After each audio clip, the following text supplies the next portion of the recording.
And then the last one is Marvel of... Ow! Eric? Eric? What's wrong? What's wrong?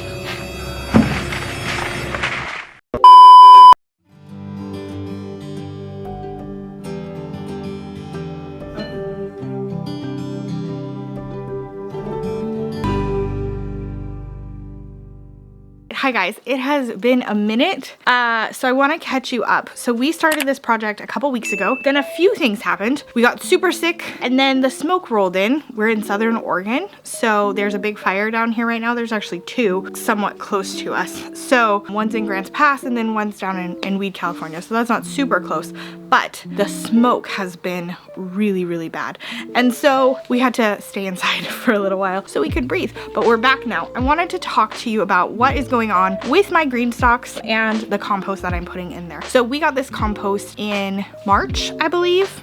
It might have been a bit after March or May. Anyway, so we got the compost and it's just been sitting out front. We did put a bunch into our garden beds. That was the point of buying the compost, but then the rest has just been sitting there, and it has been really hot and really dry. We live in Southern Oregon, and so every summer we go through about 4 to 6 months of no rain. At least we have traditionally since I've lived here. We have to do a lot of watering, and one thing that we have not watered is our compost pile. Now, what has happened is that compost has really dried out, and so what we found is that the compost has been really hydrophobic. And so for the last couple of weeks, I have been every day or every couple of days coming out and watering just the compost to try to breathe some new life back into it. Now we're to the place where the compost is staying moist.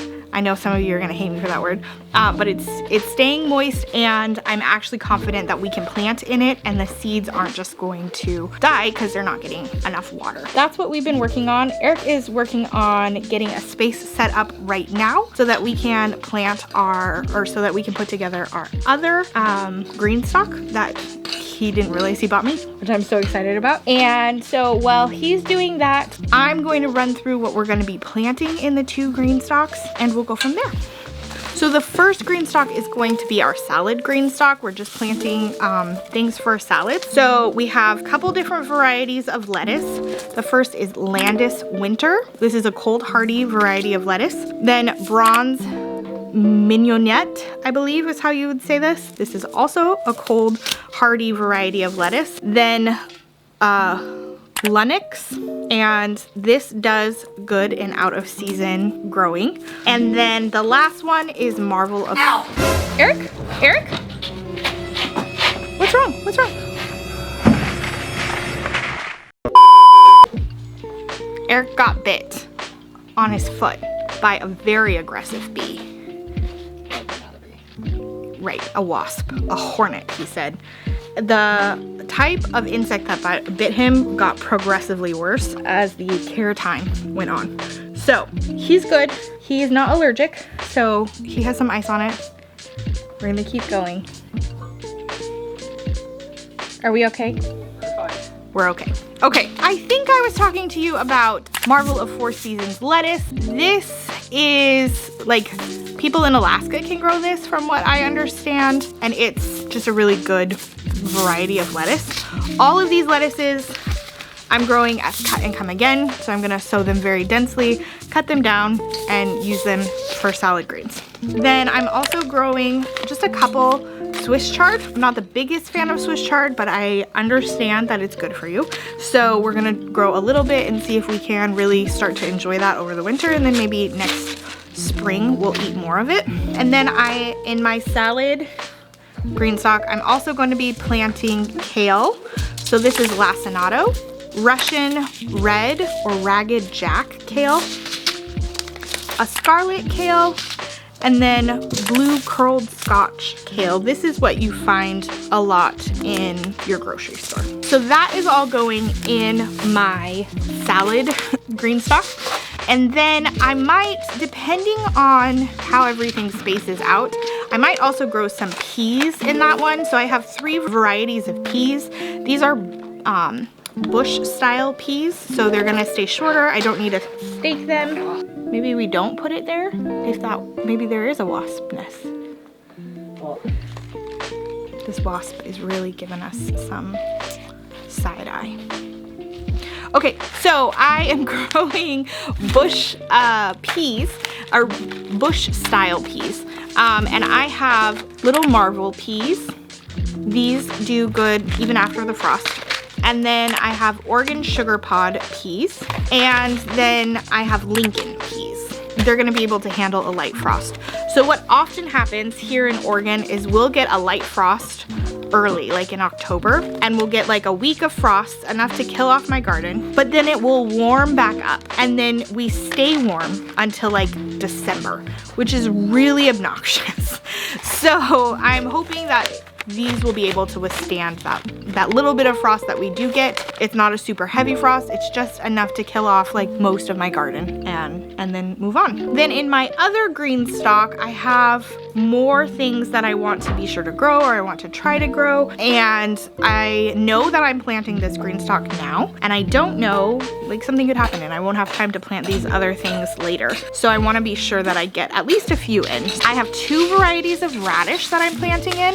Now I chose radishes. Both these varieties are long and skinny, and I figured this would be good in a GreenStalk. That way I'm not taking up a bunch of width, it's just depth. And these GreenStalks are very deep. I believe those pockets are 12 inches deep. So the 2 varieties of radish I have are white icicle, which this is a new variety. I've not tried this one. And then the other one is this English breakfast radish. So that's going in my other GreenStalk. I'm also planting 2 different varieties of carrots.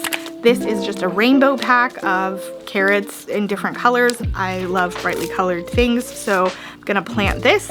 And then the other thing I got is these Persian carrots. And I mean, these are short, they're almost like radishes. So they're really short and stubby, but I like them. They're not gonna get too deep. I have plans. I'm also gonna be planting just a few of these red cabbages. This is calabash, and they're just a smaller head of cabbage. They're still up to 2 pounds, but they're just a little bit smaller, so I think they'll fit really nicely in the GreenStalks. And then 2 different kinds of cauliflower. One is a graffiti cauliflower, and I just love this. This is like a purple cauliflower, really pretty. I grew this last year, and it was kind of spicy, but I didn't harvest it until August. So I think that's why it was spicy. And then this is the Candid Charm cauliflower. And I grew this last year allegedly, but I don't remember it. And then finally in that one, I'm gonna plant some broccoli. One is a marathon broccoli and one is an imperial broccoli. So that is what I'm planting in my GreenStalk. You see that oh, you're not planting that there. I'm gonna see if Eric needs help, or I might just start planting my GreenStalks.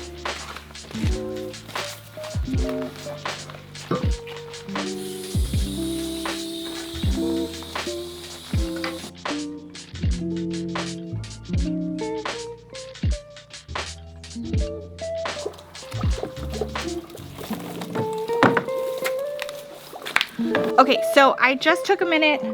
I watered each of the pockets on the top because some of them were a little bit dry. And that happens, it's okay, because deep down it was plenty moist. And then I filled up the top until the top of the GreenStalk until water is pouring out of the bottom. That way I know that all of the little discs got plenty full. Now this one I'm gonna go ahead and plant over here. I'm gonna plant this one with my not salad things, my cold hardy things, and then my other one I'm gonna plant with the salad things. So I'm also gonna over plant these and then take the transplants and put them into my garden.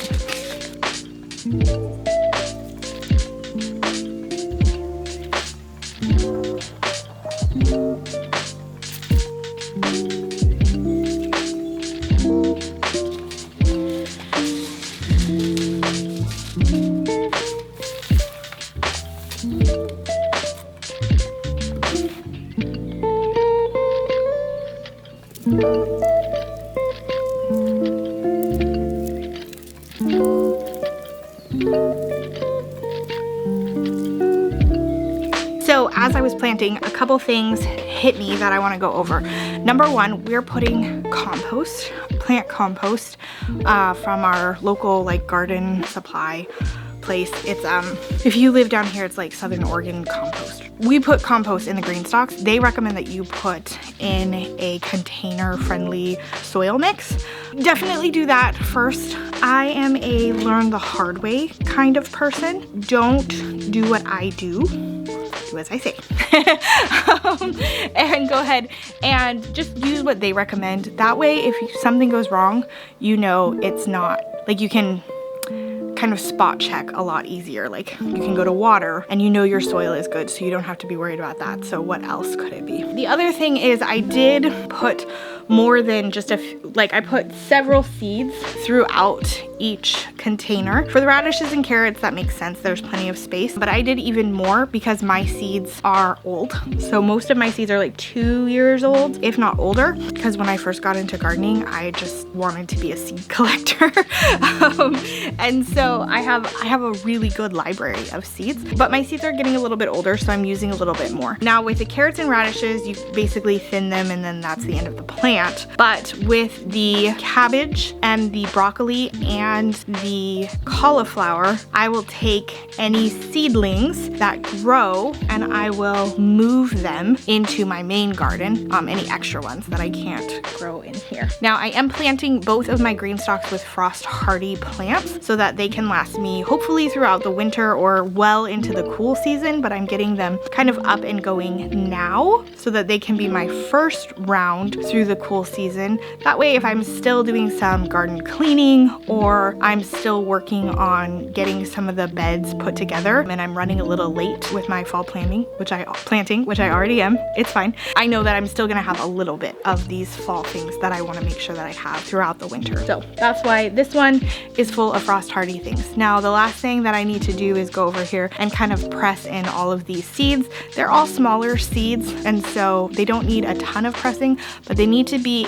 in the soil deep enough so that they can sprout and not dry out, okay? So the two biggest threats to seedlings are too much water, which is really popular, and then not enough water. So it's really hot outside. I'm not super worried about the too much water, but not enough is something. So I'm gonna go ahead and press all of these seedlings into just a little bit of soil, just enough to kind of cover the seedlings. Then I'll be done with this one. Eric had to go inside. His foot was hurting him so bad. So we'll plant the other GreenStalk later. We'll give you an update throughout the fall about how these are doing. I'm really excited. This has been something that I have wanted to get set up for a long time. I had these GreenStalks, just didn't have the, I don't know, I just wasn't ready to plant them yet. So now they're getting planted. I'm very happy with the progress we've made. All right, so I think that wraps up our video for today. Thanks so much for stopping by. I always really appreciate it. If you like this video, let me know. Give me a thumbs up. If you saw something that I did wrong, let me know in the comments. Or if you have experience with GreenStalk, let me know what that experience is and how you use them and how you really enjoy them. Check out the description for more links and fun things like that. And until next time, let me know what you have found in your garden. Bye guys.